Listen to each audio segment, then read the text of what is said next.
हर्सुल कचरा डेपोमुळे तब्बल 10 किलोमीटरपर्यंत नागरिकांना दुर्गंधीमुळे आरोग्याचा धोका निर्माण झाला होता। घराबाहेर पडणंही अवघड झालं होतं। न्यूज 18 लोकमतनं ही बातमी लावून धरली आणि त्यानंतर रात्री 11 वाजता मनपा आयुक्त जी श्रीकांत, शहराचे माजी उपमहापौर विजय अवताडे आणि शिवसेना उभाटा गटाचे शहर प्रमुख बाळासाहेब थोरात यांनी कचरा डेपोला भेट दिली। यावेळी नगरपालिका मनपा आयुक्तांनी लोकांची माफी मागत लागलीच हा प्रश्न मार्गी लावू अशा प्रकारचं आश्वासन दिलं। हा लिचड आणि लिचडचा जो वास येतोय त्याच्यामुळे दुर्गंधी जास्त पसरते। माननीय आयुक्त साहेबांनी सांगितलं की ते सॅम्पल सुद्धा घेतलेले आहे। आमची त्यांना विनंती आहे की तात्काळ हा प्रश्न मार्गी लावा, जेणेकरून लोकांच्या जीवाशी आपण खेळतोय हा विषय गंभीर आहे आणि त्याची दखल माननीय आयुक्त साहेबांनी घेतली आणि मला विश्वास आहे त्यांनी शब्दही दिला की तात्काळ त्याच्यावर आम्ही सोमवारी जर आमचा रिपोर्ट आला तर तात्काळ त्या लिचडची आम्ही व्यवस्था करू आणि त्याच्यावर उपाययोजना करू।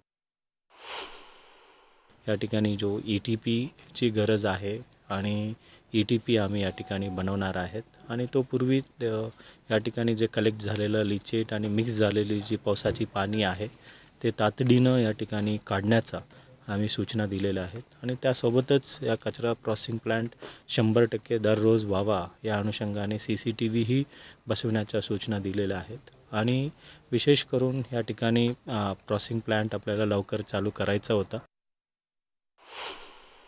आणि अधिक माहिती घेऊयात। अविनाश कानडजे आपले प्रतिनिधी आपल्यासोबत आहेत। अविनाश, आपण हा विषय लावून धरला, महापालिका प्रशासन जागं झालं, काय पद्धतीनं कारवाई पुढच्या काही दिवसात अपेक्षित आहे?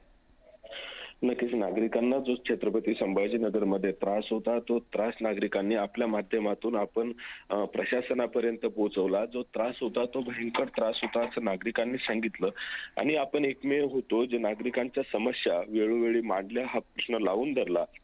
त्यानंतर आपण जर बघितलं तर काल सकाळी आपण बातमी फ्लॅश केली आणि त्यानंतर मनपा आयुक्त असेल, शहराचे माजी उपमहापौर असेल, रात्री 11 वाजता जाऊन मनपा आयुक्तांनी पाहणी केली।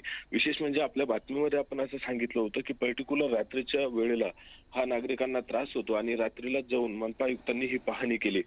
त्यामुळे मनपा आयुक्तांनी आता त्यामध्ये निर्णय असा घेतलाय, जो लिचड तयार होतोय, जो कचऱ्यामधून निचरा होऊन तो निचड होतोय, तो निचड आता मनपा आयुक्तांनी लवकरात लवकर त्या ठिकाणाहून हलवून त्याची जलद गतीने प्रक्रिया, म्हणजेच जो कचरा 1 ते 2 महिन्यापासून पडलेला आहे तो कचरा पडेल राहणार नाही, त्याच्यावरती त्याच दिवशी प्रक्रिया होईल आणि तो लिचड त्याच ठिकाणी साठणार नाही। म्हणजेच जो त्या लिचडचा वास येतो तो दुर्गंधी परिसरामध्ये जाणार नाही आणि नागरिकांना त्याचा त्रासही होणार नाही।